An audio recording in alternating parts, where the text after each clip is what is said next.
Well, WSL Rewind is going to take us all back in time to 2017, where we all witnessed a surfing performance that will be remembered forever. I'm talking about Margaret River, John Florence, 2017, and we have two of the best in the business, Joe Turpel and Martin Potter, discussing this incredible, game-changing performance by John Florence.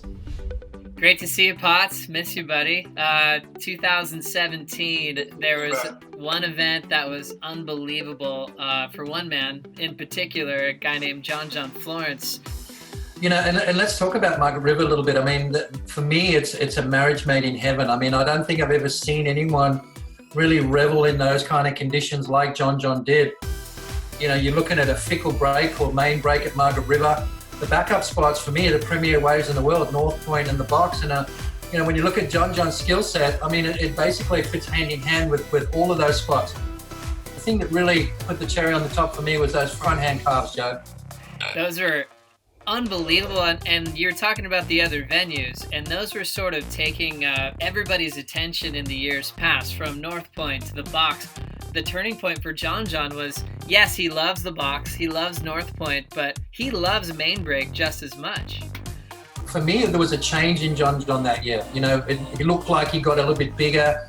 You know, he was rocking that little beard, and, you know, he was looking like a man that was out of the Wild West, and, you know, basically rewrote the whole way of, you know, surfing main break. And I think from now on, what's happened is now that's the bar. That bar's been set so damn high. You've got to look at the future world champions are going to thrive to go there because they want to be able to ride main break as good as John Florence did. And for some reason, I don't think we're ever going to see that again. He had this aura about him in the locker room that was really significant. He just looked so much faster. He looked like he wasn't just surviving those 10-foot faces, he was still dictating the pace of play. And that aura was just established as this guy is now the current best surfer in the world, period. You know, current best surfer, period, in all kinds of conditions as well. I mean, to be able to surf Margaret's like that, I mean, the turns that he was doing, you need to have the same sort of structure as John has. I don't think anyone's got that elasticity. I mean, all those, that training that he's been doing with Kid Pellegro, and I think it all came together that day. The marriage of John's confidence of being the defending world champ and then getting a board that clicked that John Pizell made with that ghost model allowed him to push as hard as he wanted. I was surprised that he actually had small fins in that board, but that long, clean rail line was designed to actually just hang onto that rail. If the lip would disappear or change shape like it does at main break, his turns were never questioned. Yep. He had so much purpose in every maneuver. You look at that board, and I think that could have been the telltale sign.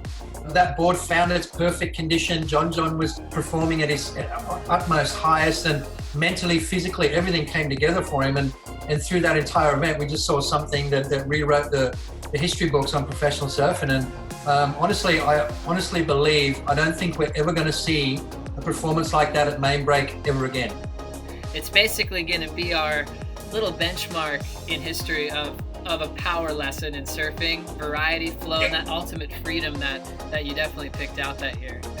You know what? The only other guy I remember really getting scores for one big turn like that was Sonny Garcia. He won a world title on that front side hook, and John's got a little bit of that in there as well. So maybe that's where it's coming from. But, you know, he's an amazing talent. It's going to be interesting to see, you know, where, you know, coming through these strange times that we're in at the moment, where it's going to start, how it's going to start, and if John's fired up or not. So true. I can't wait to see him back in the West because he definitely owns it. That's John's. I wouldn't mind if he bought a home there one day. I'll take my hat off to that one. Yeah, brother. Awesome, Potts. Thank you.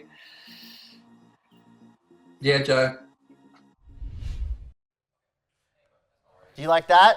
Well, if so, subscribe over there and then watch more videos over there. And then tell us your favorite videos down there. It's a 3-step process. Do them all now.